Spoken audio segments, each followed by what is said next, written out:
안녕하세요. 저는 하버드 대학교에서 동아시아 역사를 가르치고 있는 제임스 앤더슨입니다. 사실, 저는 동아시아 역사를 연구하고 가르치면서 한국에 대한 이론적인 지식은 익숙했어요. 하지만 한국이라는 나라를 정말로 느껴본다는 건 전혀 다른 이야기더라고요. 그리고 그런 경험을 가능하게 해준 건 제 아내의 동생, 그러니까 제 매제 덕분이었습니다. 사실 몇 년 전, 제 처제가 한국인 남자와 결혼해 현재 서울에서 살고 있습니다. 처음에 처제가 한국인 남자와 결혼한다는 이야기를 들었을 땐 흥미로웠지만 동시에 조금 긴장도 됐어요. 한국이라는 나라를 연구자로서 알고는 있었지만 개인적으로 접할 기회가 거의 없었거든요. 그리고 가족 행사에서 처음 매제를 만났을 때 저는 그와 어떻게 대화를 시작해야 할지 몰라 조금 어색했습니다. 그런데 그 어색함은 오래가지 않았어요. 매제는 정말 따뜻하고 배려심 깊은 사람이었어요. 처음 만났을 때도 영어가 완벽하지 않았음에도 불구하고 진심으로 저와 대화하려는 모습이 인상 깊었죠. 특히 그의 할아버지에 대한 이야기는 연구자로서의 호기심을 강하게 자극했습니다.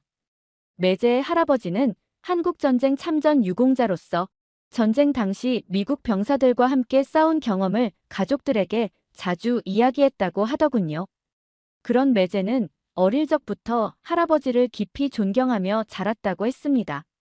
특히 전쟁 중 목숨을 걸고 동료를 구했던 이야기나 그가 겪은 추운 겨울 속에서도 가족과 조국을 지키기 위해 버텼던 순간들을 자랑스럽게 회상하셨다더군요.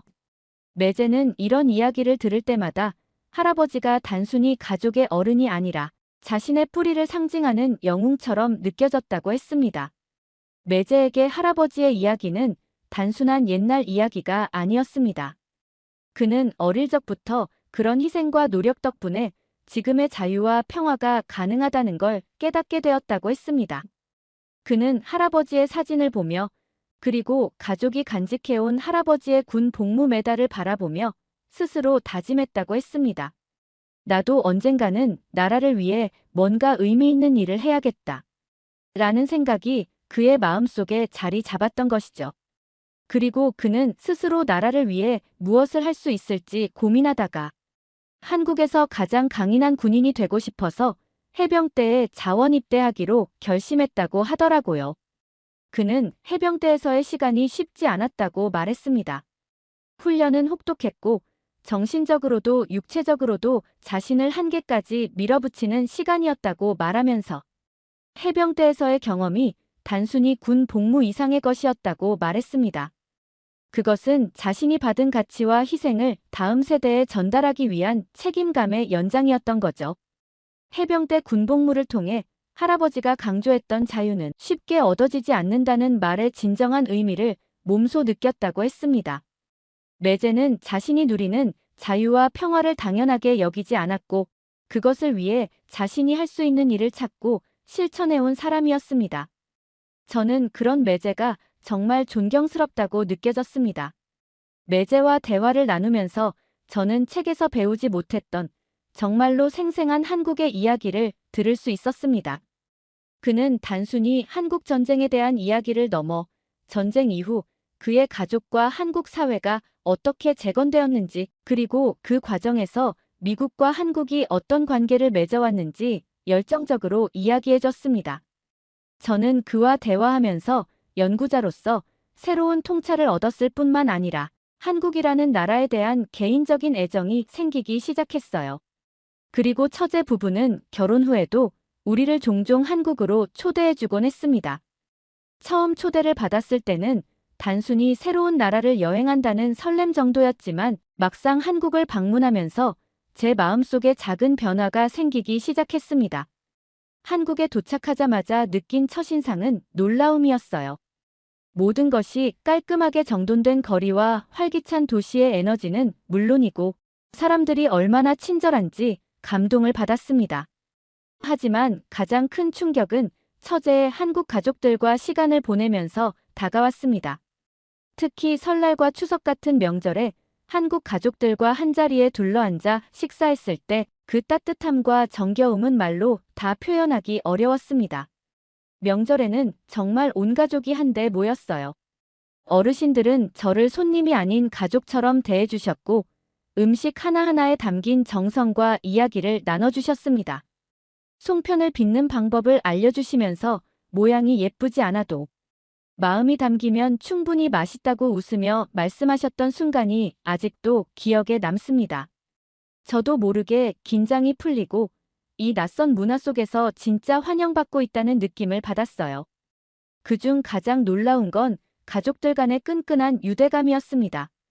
서로를 챙기고 농담을 나누고 과거의 이야기를 꺼내며 웃음을 터뜨리는 모습은 제가 익숙한 미국의 명절과는 사뭇 달랐습니다.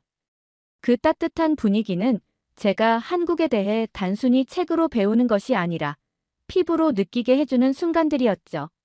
그렇게 몇 번의 방문이 쌓이면서 한국이라는 나라에 대한 애정이 자연스럽게 생겨났습니다. 단순히 흥미로운 역사적 사례로서가 아니라 사람들이 살아가는 생생한 공간으로서 한국이 제게 다가왔습니다. 그런 경험들이 쌓이다 보니 제가 가르치는 역사 속에서 한국의 이야기를 더 깊이 다루고 싶다는 생각이 들더군요. 단순히 과거를 설명하는 것이 아니라 제가 직접 보고 느낀 한국의 모습을 학생들에게 전해주고 싶다는 마음이 강하게 들었습니다. 그래서 저는 이를 제대로 전달할 수 있는 기회를 만들어야겠다고 결심했습니다. 그런 배경 속에서 저는 동아시아 역사와 문화라는 주제로 특별 강의를 준비하게 되었습니다. 이 강의는 학생들에게 한국, 중국, 일본 등 동아시아 각국의 과거와 현재를 비교하며 배울 수 있는 기회를 제공하려는 목적이었죠. 예상보다 많은 학생들이 참석해 강의실은 금세 꽉 찼습니다. 긴장과 설렘이 교차하는 가운데 강의를 시작했습니다.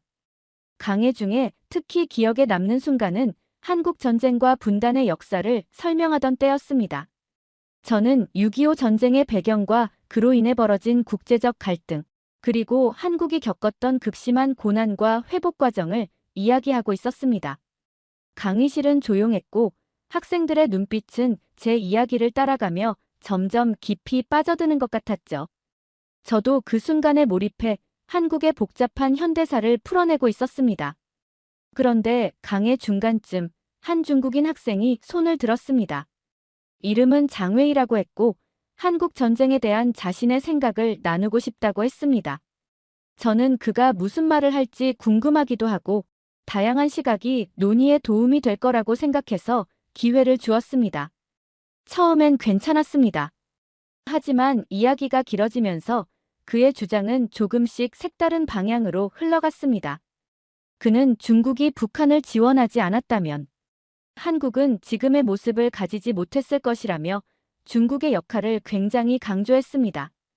그의 목소리에는 확신이 묻어 있었고 자신이 말하는 게 옳다는 믿음도 강해 보였어요. 그러면서 마치 한국이 지금까지 이룬 모든 성과가 중국 덕분이라는 뉘앙스로 이야기를 이어갔죠. 그 순간 강의실 공기가 달라지는 게 느껴졌습니다. 다른 학생들이 조용히 장웨이를 쳐다보기 시작했고 특히 한국에서 온 유학생들 몇몇은 그 말을 듣고 표정이 굳어지는 것 같았습니다. 한편으로는 미국 학생들 사이에서도 귓속말이 오가며 약간의 긴장감이 퍼졌습니다. 저는 이 상황을 어떻게 다뤄야 할까? 라는 생각을 하며 잠시 숨을 골랐습니다. 장웨이의 주장은 그가 자라온 환경에서 배운 관점을 그대로 반영한 것이었겠지만 저에게는 너무 편향된 시각처럼 느껴졌습니다. 물론 중국의 개입이 전쟁에 중요한 영향을 미친 건 사실이지만 그게 전부는 아니었거든요. 그는 한국 전쟁 이후 한국인들이 얼마나 많은 희생과 노력을 통해 스스로 일어섰는지는 전혀 언급하지 않았습니다. 저는 그의 말을 듣고 정면으로 반박하기보다는 오히려 질문을 던져 논의를 더 넓혀보고 싶었습니다. 그래서 그 관점도 흥미롭네요. 그렇다면 한국이 전쟁 이후 스스로 재건한 과정에 대해서는 어떻게 생각하나요? 라고 물었습니다. 제 질문을 받은 장웨이는 잠시 생각에 잠기는 듯 하더니 곧 단호한 목소리로 답했습니다. 사실 한국은 전쟁 이후 혼자서 뭘 해낸 적이 없죠. 중국이 없었다면 한국은 벌써 망했을 겁니다. 북한과의 전쟁에서도 그렇고 이후의 경제적 안정도 중국이 주변에서 균형을 잡아줬기 때문에 가능했던 거예요. 그는 이 말을 마치 역사적 진리인 것처럼 자신만만하게 이야기했습니다. 장웨이는 이어서 한국의 경제 성장까지도 중국의 공으로 돌렸습니다. 한국은 늘 외부 도움에 의존해왔습니다. 전쟁 이후에도 미국과 중국 같은 나라들이 손을 써줬으니까 유지된 거죠. 솔직히 중국이 없었다면 한국은 지금 존재하지도 않았을 거예요. 그의 말은 너무 단정적이었고 그 자신도 그 주장이 설득력이 있다고 믿는 듯 보였습니다. 몇몇 학생들이 어색하게 고개를 돌리며 장웨이를 쳐다봤고 특히 한국에서 온 유학생들의 표정은 단단히 굳어 있었습니다. 모두가 장웨이의 반응에 집중하던 그때 강의실 한쪽에서 조용히 앉아있던 한국에서 온 유학생 지수가 천천히 자리에서 일어섰습니다. 지수의 표정에는 단호한 결의가 엿보였습니다. 그녀는 잠시 강의실을 둘러보며 차분히 숨을 고르고 마치 준비가 끝났다는 듯 또렷한 목소리로 말을 꺼냈습니다. 한국 전쟁 당시 중국의 개입이 휴전 협정에 중요한 영향을 미친 것은 맞습니다. 하지만 한국이 지금까지 이룩한 발전은 중국 때문이 아닌 우리 스스로의 노력 덕분입니다. 그녀의 목소리가 강의실 안에 울려 퍼지는 순간 모든 시선이 자연스럽게 그녀에게 쏠렸습니다. 그리고 지수는 한순간도 주저하지 않고 이야기를 이어갔습니다. 중국 학생 장웨이의 말처럼 한국은 전쟁으로 폐허가 된 나라였습니다. 6.25 전쟁 당시 국토 대부분이 잿더미로 변했고 수많은 사람들이 삶의 터전을 잃었습니다. 전쟁 직후 우리 국민은 끼니조차 제대로 해결하지 못하며 하루하루를 버텨야 했습니다. 하지만 그런 절망 속에서도 우리는 멈추지 않았습니다. 한국인들은 작은 희망이라도 붙잡으며 스스로의 힘으로 다시 일어나기 위해 최선을 다했습니다. 그녀의 목소리에는 단순히 역사를 설명하는 것을 넘어 자신의 뿌리에 대한 강한 자부심이 담겨 있었습니다. 지수는 이어서 한국 경제의 부흥을 상징하는 몇 가지 사례를 언급하며 말을 이어갔습니다. 1960년대부터 우리는 한강의 기적이라고 불리는 경제 성장을 이뤄냈습니다. 당시 우리는 자원도 없고 기반도 없는 상황에서 제조업과 수출 중심의 경제 체제를 구축했습니다. 자동차, 반도체, 선박 같은 분야에서 한국 기업들이 세계 정상에 오른 것은 단순히 외부의 도움 때문이 아니라 한국인들의 끊임없는 노력과 혁신 덕분이었습니다. 세계가 한국의 저력을 인정한 것도 바로 이 때문입니다. 게다가 한국의 교육 환경도 매우 열악했습니다. 교실 대신 천막에서 수업을 하고 교과서조차 부족했던 시절도 있었어요. 하지만 국민 모두가 교육이 미래를 바꿀 열쇠라는 믿음으로 자녀를 학교에 보내기 위해 온 힘을 다했습니다. 그 결과 지금 한국은 세계에서 가장 높은 문해율을 자랑하며 국제학업 성취도 평가에서도 늘 상위권을 차지하고 있습니다. 이러한 교육의 성과는 결국 IT와 기술 분야의 혁신으로 이어졌습니다. 오늘날 반도체와 스마트폰 같은 첨단 제품은 한국이 독자적으로 개발한 기술력의 결과물입니다. 한국은 이제 IT 강국으로 세계를 선도하고 있다는 것을 다들 알고 있지 않습니까? 마지막으로 한국은 단순히 경제적 발전에 머무르지 않았습니다. K-팝, K-드라마, 영화 같은 문화 콘텐츠를 통해 한국은 이제 전 세계적으로 인정받는 문화 강국으로 자리 잡았습니다. 기생충이나 오징어 게임 같은 작품은 단순한 오락을 넘어 한국의 사회와 문화를 깊이 있게 표현하며 세계인들에게 큰 공감을 불러일으켰습니다. 이런 성취는 우연히 만들어진 것이 아닙니다. 창의력과 끊임없는 도전, 그리고 우리 한국인들이 가진 열정이 만들어낸 결과입니다. 지수가 말을 이어가는 동안 저는 그녀의 태도에서 강한 자신감을 느낄 수 있었습니다. 그녀는 단순히 자신의 주장을 말하는 것이 아니라 그 안에 담긴 신념과 진심을 전달하려고 애쓰고 있었습니다. 그 순간 지수는 단순히 학생이 아니라 자신이 속한 나라를 대표하는 대변인처럼 보였습니다.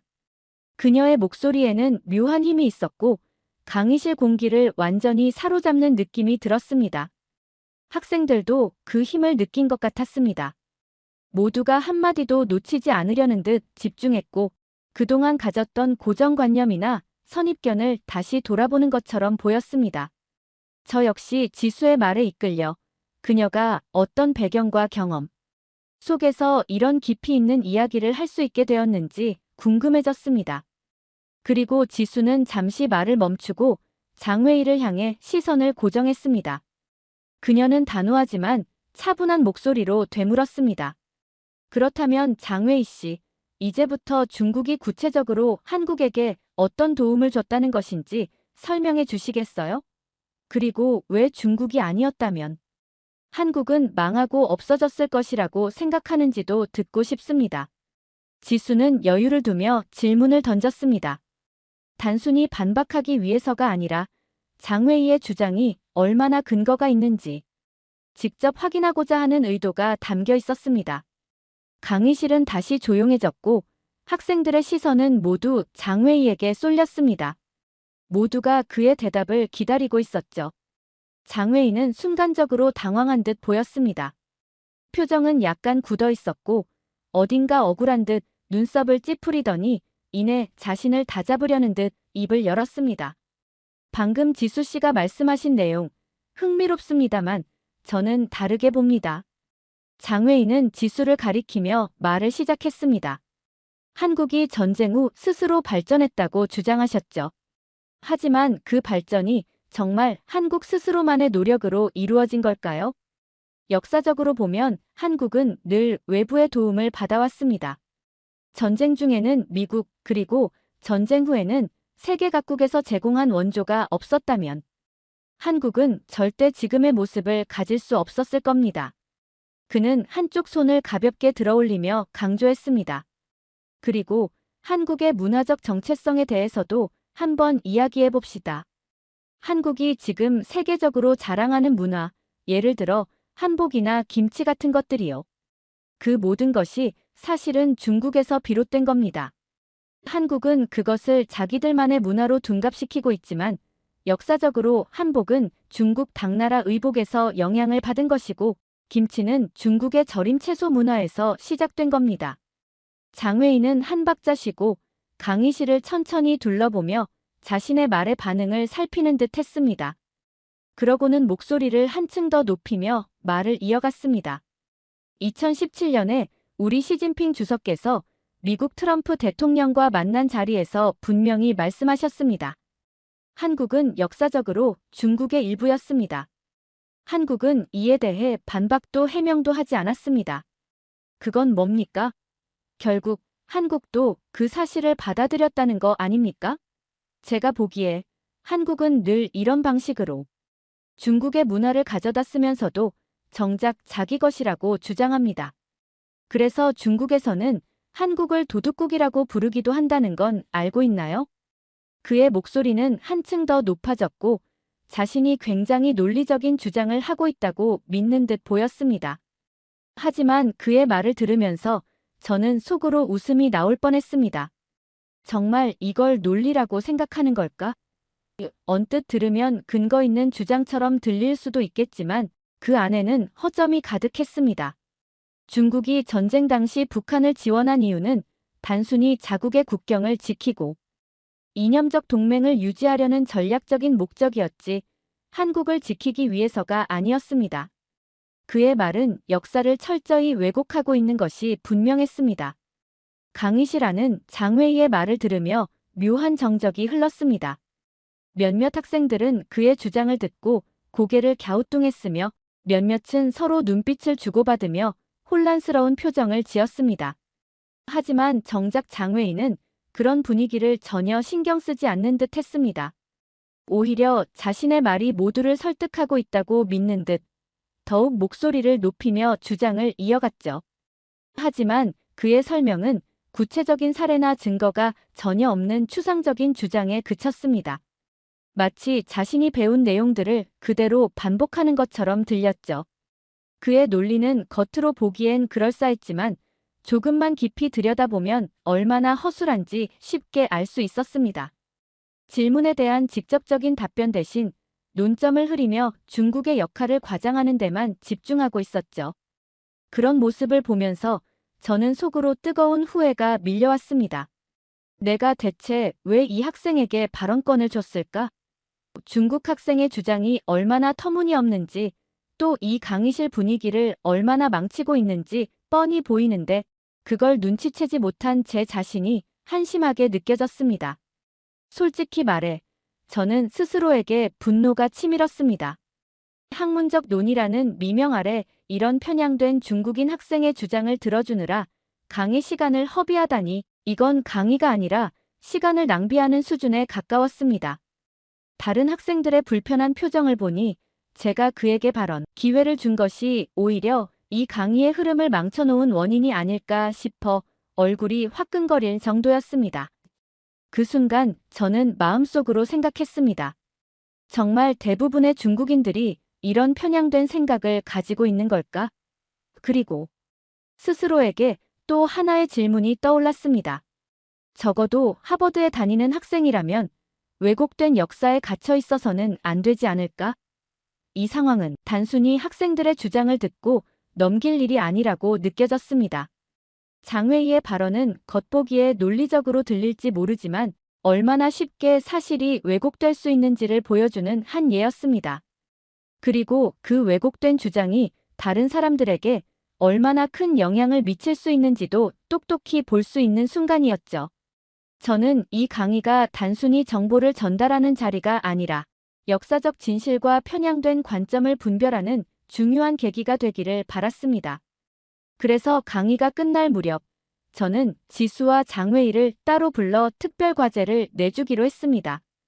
오늘 강의에서 각자 주장했던 내용들을 뒷받침할 수 있는 근거 자료를 조사하고 그 자료를 정리해서 발표 준비를 해오라고 지시했습니다. 단순히 서로를 반박하기 위한 논리를 가져오는 것이 아니라 객관적인 사료와 사실에 기반해 자신의 주장을 정당화할 수 있어야 한다고 강조했습니다. 강의를 마치며 저는 학생들이 이 과제를 통해 자신의 관점뿐만 아니라 다른 사람의 주장도 더 깊이 이해하고 비판적으로 분석할 수 있는 기회를 가지길 바랐습니다.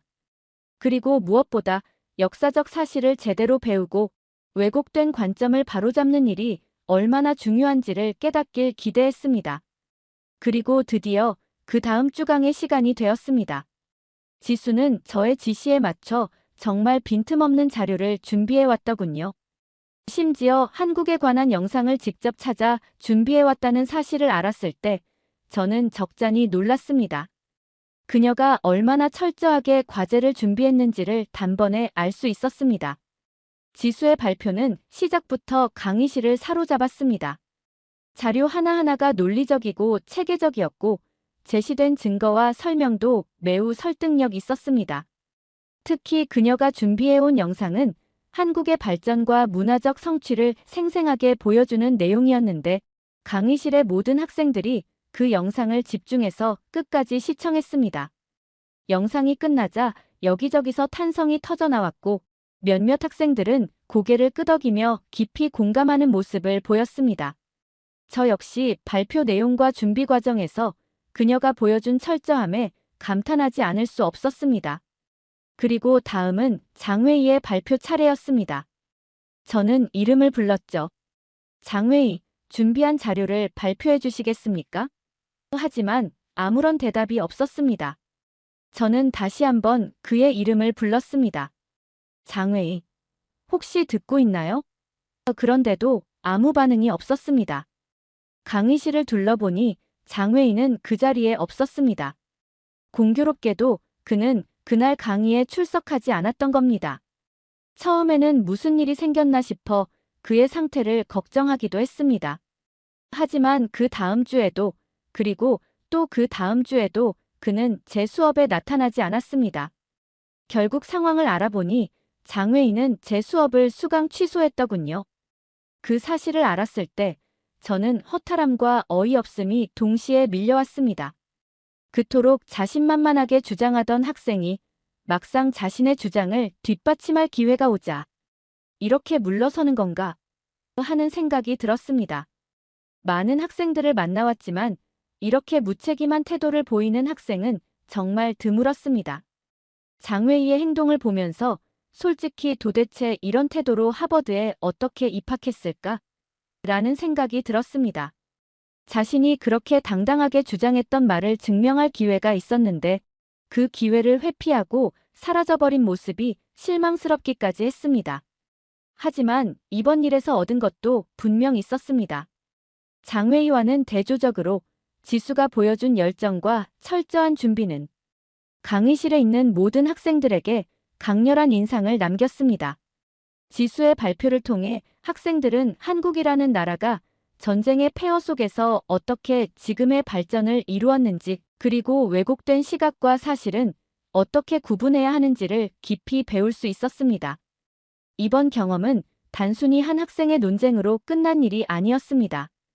오히려 강의에 참석한 모든 학생들에게 한국이라는 나라를 정확히 이해하는 계기가 되었고, 역사와 문화를 바라보는 시야를 넓혀준 의미 있는 시간이었습니다. 강의실에서 일어난 이 모든 일들은 저에게도 오래도록 기억에 남을 것입니다. 진실을 탐구하고 열린 마음으로 서로의 문화를 이해하는 것.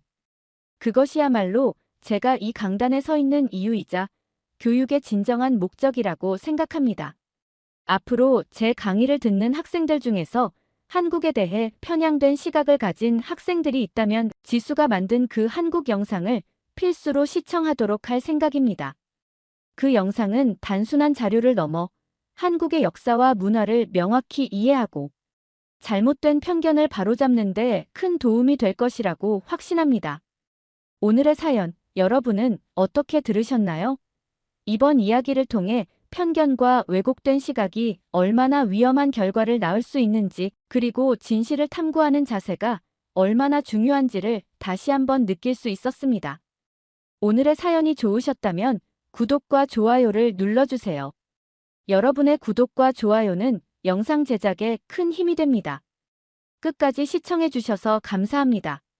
더욱더 감명 깊은 사연으로 찾아뵙겠습니다.